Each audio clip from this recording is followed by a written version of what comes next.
My pleasure, Tamara. My pleasure. It's something I love to speak about because I was dating over 40 after my divorce, and I remember the hopeless feelings. I remember the struggles. I remember all my old insecurities flooding back. And also, I noticed that I was still drawn to the same kind of guys, and I had to change that. So I and I'm in a wonderful relationship now with a guy who's very different from any guy I've ever dated and had a relationship with before. So I know it's possible, but I really get the challenges.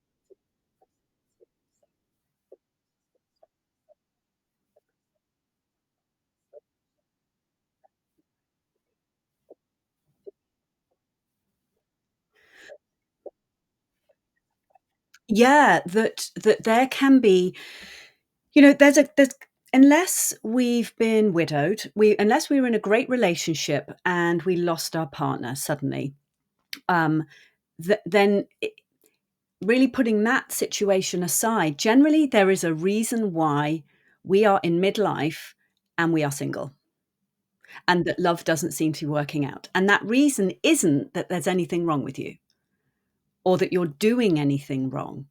It isn't that you are wrong in some way.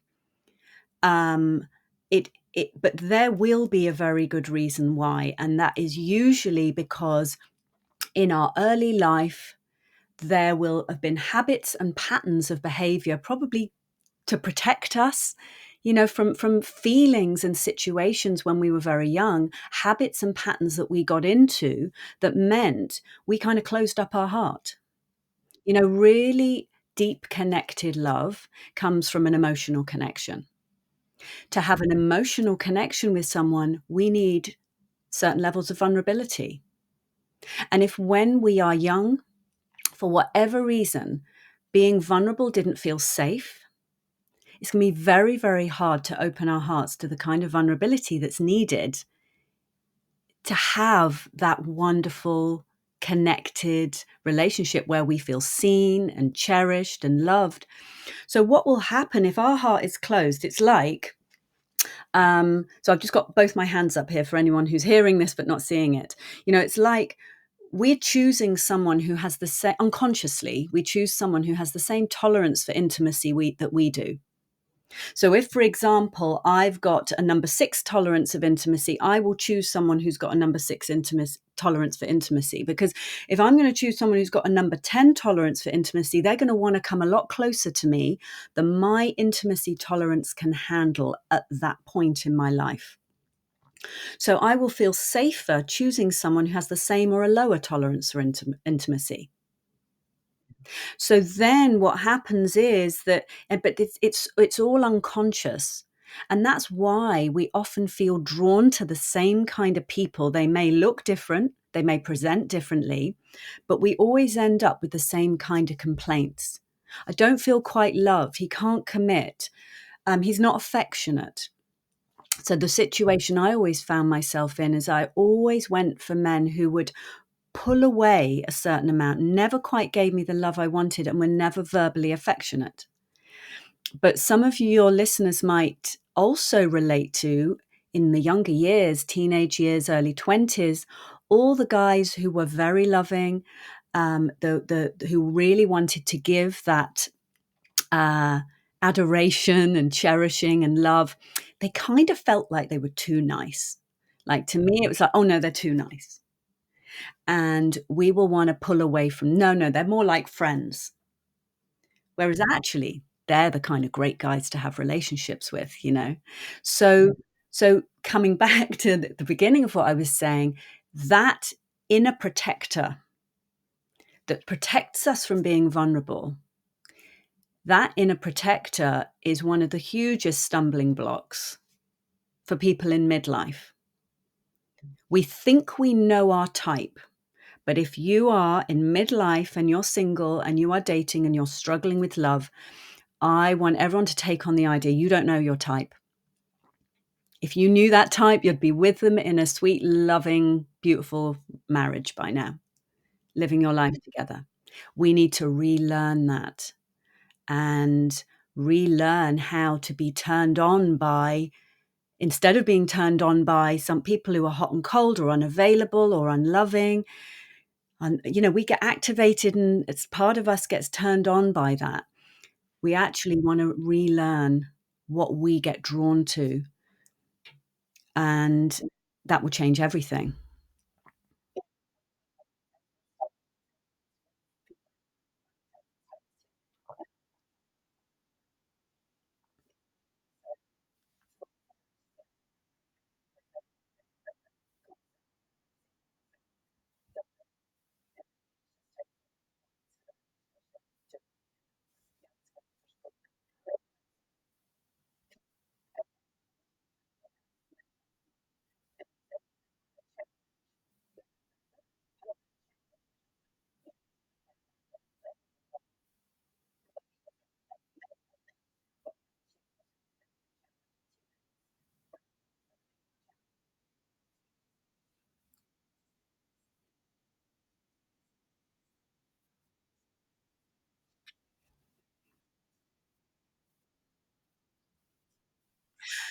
Absolutely, and I'd say with these unicorn guys, there is more of them than we would believe.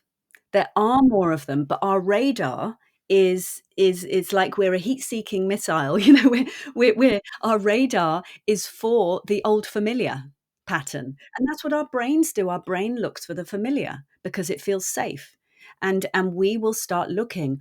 My dad was very avoidant, very unavailable, so that's what I would seek deep inside. For me, that equated love. I mean, we're diving sort of deeper into this, but actually, one of the very clear, steps I take my women through in my mentorship is understand your patterns. Understand what is going on for you, because awareness is key. When you know what's going on inside of you, when you understand your reactions, when you understand your resistance, then you have a choice. It's not running you.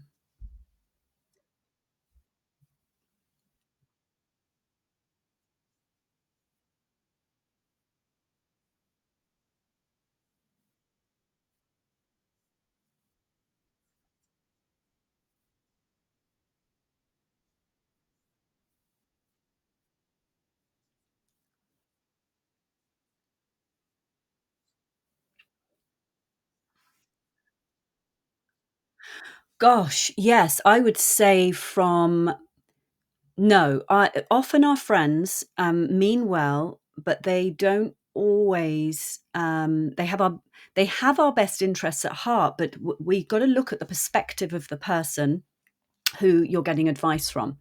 If there is a couple, they've had a long relationship, you can tell that they're very connected, very kind to each other. They're very considerate. He's very attentive to her. She's appreciative and warm to him, and they have this lovely relationship.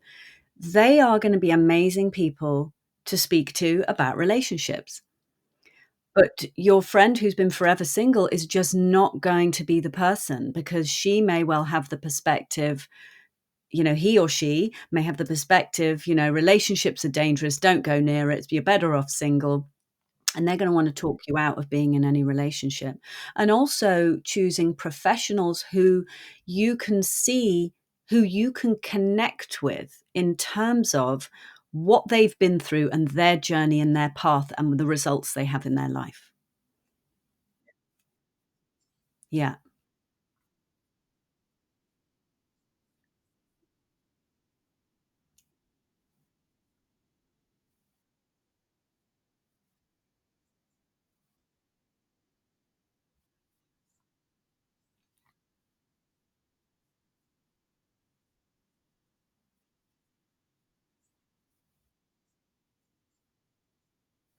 Well, first off, I would say really own up to your desire.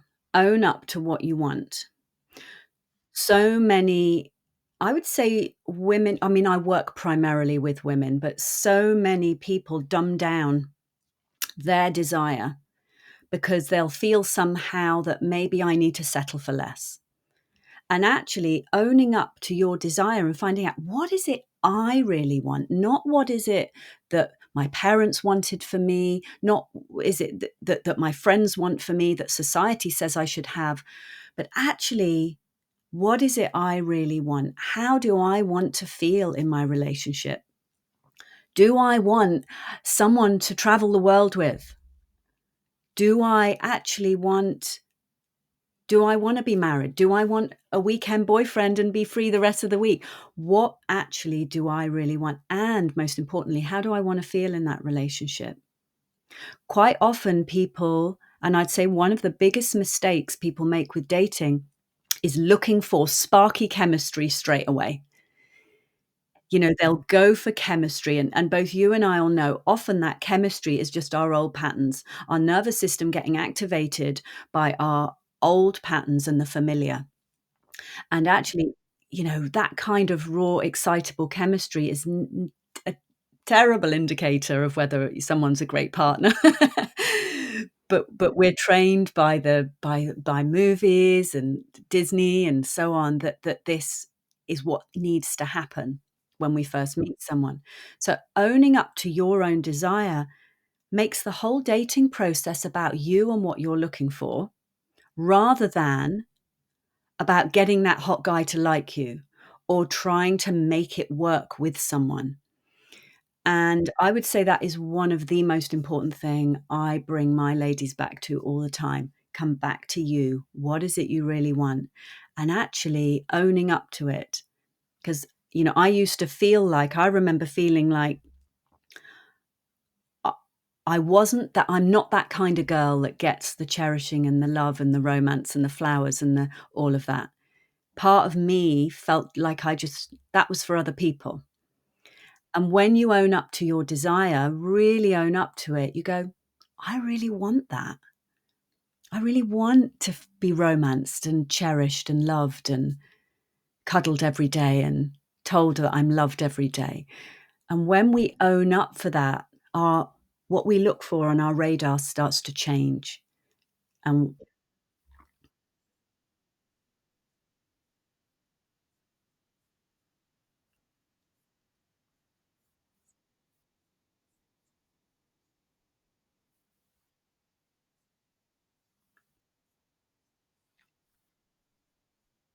yeah. A great process someone can do, I give this as a worksheet, a great process people can do is to get a page and put 4 columns. And in the first column, you just bring to mind your exes. You bring to mind exes, even just see them right in front of you. And you as you look at them, you just notice, what did I learn from them that I really, really don't want? Like, I don't wanna be belittled. I don't want to feel lonely because that's my partner's working all the time. I don't want to be talked down to. I don't want whatever it is that relationship brought that I you don't want. Because for me, a really incredible way, a very powerful way of knowing what you do want is to start off by knowing what you don't want. Then in the next column, you go, how did that make me feel? Like, I don't want to be in a relationship with someone who doesn't hold my hand when we're out. How did that make me feel? That made me feel lonely, made me feel sad, made me feel small. We only want to kind of nod to the past. We don't want to dwell there too long. And then we go to the next column where we flip those don't wants into wants. So if I don't want to feel sad and lonely and I don't want a partner who can't hold my hand and be affectionate, let's flip it to what you do want in column 3. What do I want?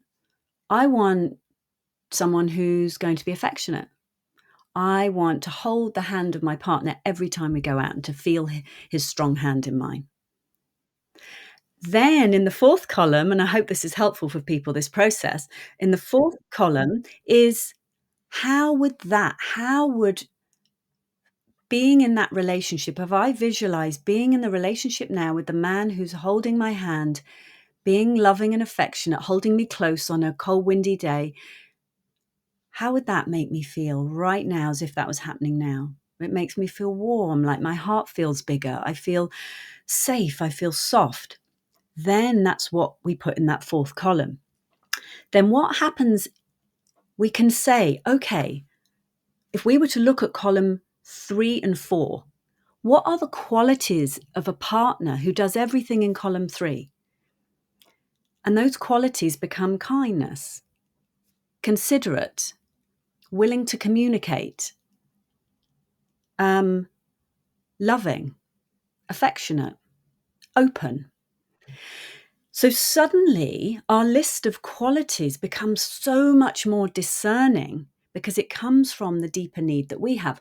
Then in column 4, this is the real desire vision, is I feel warm, I feel safe, my heart feels open. And if you notice in columns 3 and 4, there is nothing about his height, his financial status, his education. Now, yes, if you're an intelligent person, you're going to want a partner who has some intelligence. Um, if you want someone who has the means to be able to, you know, have enough financial means. However, what we're looking for now, if we look at column 4, I want to feel safe in a relationship. If you meet someone who's got a huge amount of debt that isn't just their mortgage, you're not going to feel safe. So it comes back to that feeling. And if any of your listeners want that worksheet, I'm happy to share it with you, and just contact me. But that's how we can really go into our desire vision without and own up to our desire without all the muddle of, I really want a guy who's taller than me. I really want a guy who's university educated. None of those are indicators of great partners.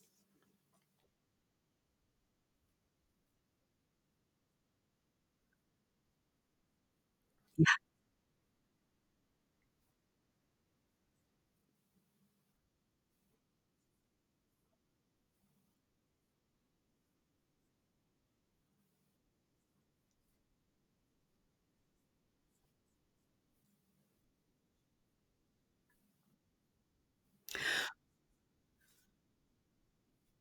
Yeah, well, I would say we got to take the pressure off ourselves with dates.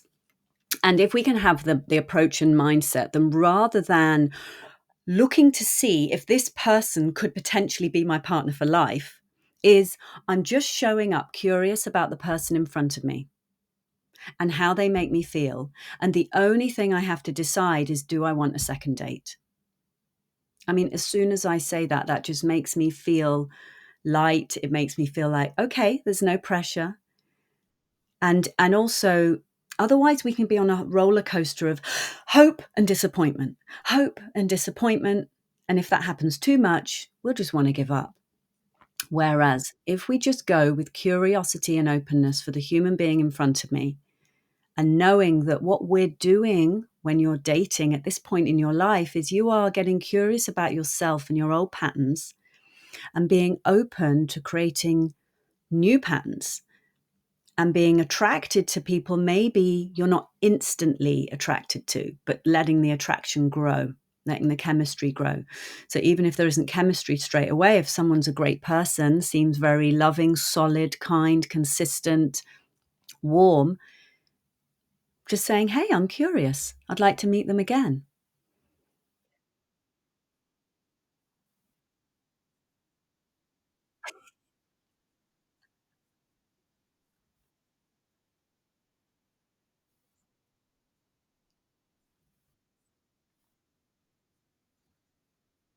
Oh my goodness, yes. And first of all, again, in the whole spirit of awareness and understanding your patterns, if you are dating and there's someone who's showing little interest in you, they're not messaging back. I'm very much of the school of thinking of polarity. I think when a man leads the dating process, um, and a woman is open and warm and appreciative and will follow his lead, you have a very, very happy, satisfactory dating process there. Um, but when you find yourself being drawn towards people who are kind of more avoidant, they're not coming towards you, they're not showing you they're into you, it's to notice that pattern inside of you. Like bring it into your consciousness and go, oh my goodness. Almost as if I say to my girls, I just say, be aware of it as if you were going to write an essay on it, as if you were studying for a science project. Oh my gosh, what is it that happens inside of me when there is somebody not giving me what I really want? Oh my gosh, I feel like I just want to hunt them down. I feel like I just want to say, don't forget me, I exist. I feel like I want to chase them. Then what's important there is to have tools to do the opposite, is to actually have a pattern interrupt where you break that pattern and start to do something different. And then that's where retraining your whole brain and your nervous system will change everything.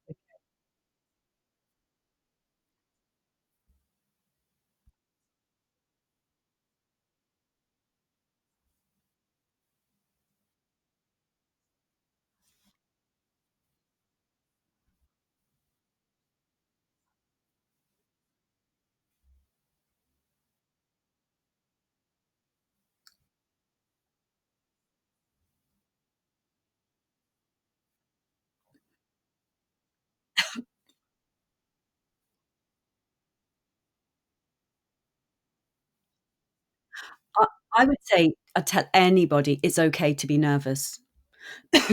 Let's just normalize that. We get nervous. Excuse me, I'll just take a sip. It's absolutely okay to be nervous. We all are. That's just very human and that's very vulnerable and real. So, excuse me, I'm just going to cough one more time. I just had a bit of a tickle. So, yes, it's totally fine to be nervous. He'll be nervous and you will be nervous. What a guy will pick up on is the vibe you radiate. Now, we radiate a vibe, whatever's going on, whether our heart is closed up, whether we're angry at men, whether we are totally open and warm and curious. Even if we do nothing, we're radiating a vibe, we're radiating energy, and other people pick up on that energy. It's not just woo-woo stuff. This is just, we can feel it. We can feel what's going on inside someone else, even if we don't know what it is. We know that there's something, especially anger. When we are really angry still and feeling resentful towards an ex, that can absolutely come across. And I would say learning how to process that anger is really important. We don't want to stuff any feeling down because it will always come up again, but we want to learn how to process that anger. I I would say, and as well as especially women, often we feel like we can't stand a gap in the conversation when we're dating. So you're sat opposite a guy, you might be feeling really nervous, and there's a gap in the conversation because he'll be nervous too. You want to meet men who are clueless at dating because the ones who are really good at it may have been dating a lot or, they're really smooth. It's okay if a guy's clunky. He'll be nervous too. Your temptation might be to jump in and lead the conversation. So I would just say allow yourself to be comfortable with some silence. And instead of jumping in straight away and running away with chattering the way through the whole date, is to just take a gap, interrupt that pattern, just feel that urge in your body to want to jump in and practice listening. it's very, very rare for a woman to show up on a date and actually really listen to a guy. Women are used to being there, talking, conversing, listening a lot to each other. Guys don't often get someone really listening, listening without interrupting, listening without giving opinion. And it's actually incredible. It's incredible for you to really hear what that person's saying, because when a person is talking, they are showing you who they are. They're sharing a lot of information about themselves. For example, I was talking to a guy and I just let him talk. And as he was talking, what I realized and heard about him was that his default when a relationship isn't good is to find someone else very quickly, that he overpromises. For example, he was telling me where he lived, and it was a very big triangle between where he lives and where his children live. And, oh, no, no, I'll make it work. I'll be able to come and see you 3 times a week. He over delivered. I learned all of this just by letting him speak. And of course, there's times to respond and ask questions. But I think as a woman, just notice, see how much you can just listen to the man in front of you and hear what he's saying and let him lead the conversation in the main.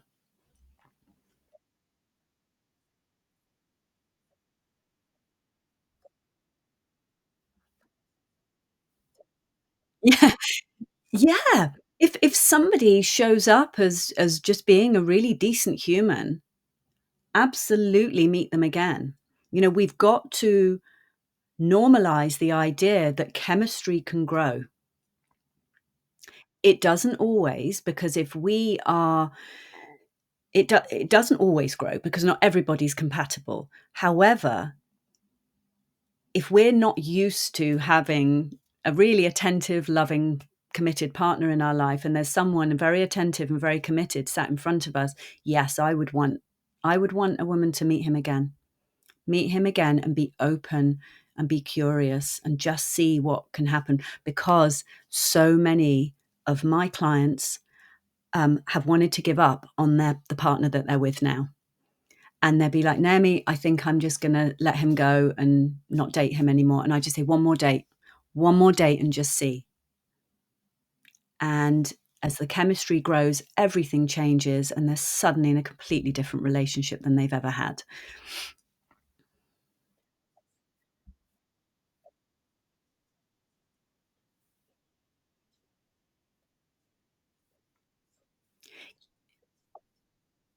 Yeah, absolutely. Yeah. I'm a dating and relationship coach, and I specialize in working with women over 40, dating after divorce or dating after significant breakups. And if they're really, a lot of women who come to me are feeling hopeless about love, hopeless about dating, ready to give up.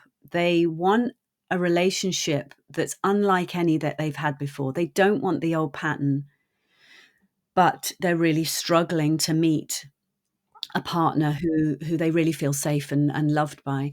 And and yes, I have a program that I take women through.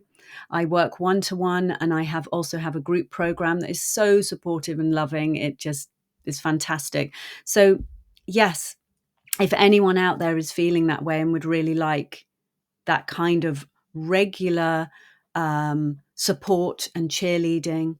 And what I really work with, I know that so many of us in midlife can actually feel terrified by dating and love. It can feel so painful. And I feel like we've got a comfort zone and we've got a discomfort, fear, terror zone. And I think we believe there's only those two places. Like, I'm either just going to carry on the way I am, or it's going to be absolutely terrifying and I'm going to get my heart broken. I work in a zone in the middle I call the stretch zone. And I will always want to stretch you out of the comfort zone to try new things, because retraining your brain and your nervous system takes baby step, repetitive practice of tools, practice of process. And so I feel like I'm kind of gentle, tough loving. So if people want that, if they want that stretch, and if they really want to learn something new, then absolutely, I'd love to hear from you. It's naomithompson.com. You can find me, Naomie Thompson. Um, and yes, I'm on YouTube and Instagram, but I can give you my web address, Tamara, if you want to pop it in the notes for this podcast. Yes, literally naomithompson.com, naomiethompson.com.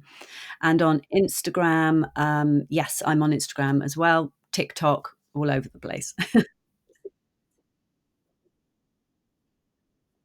Yes, absolutely. Yeah, absolutely.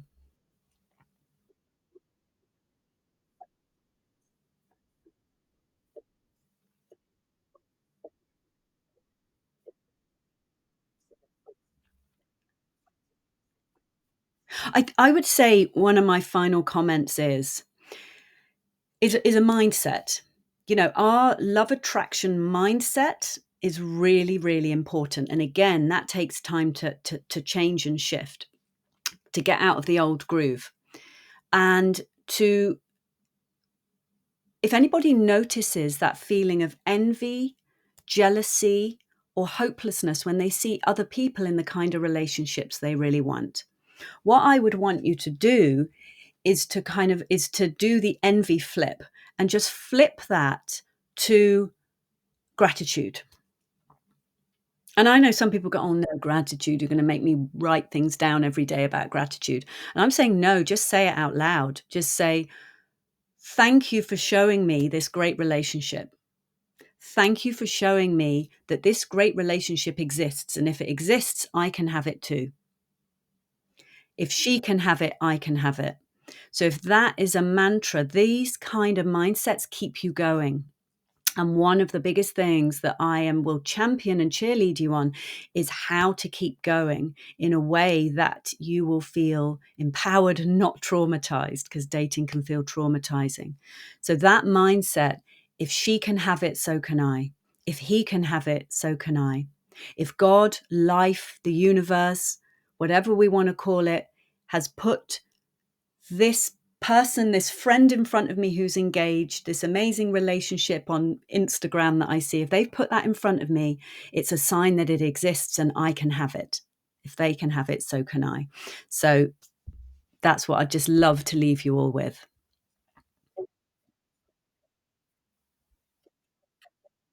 Yes, yes, it is possible.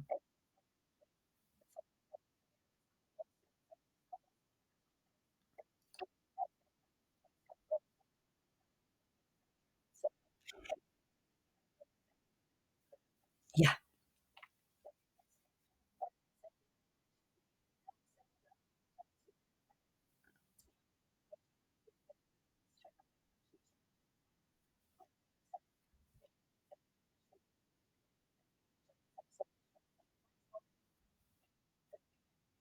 My pleasure. And I just forgot to say, I have a free audio training on my site as well. So please do click and get that and write to me if you'd like that worksheet.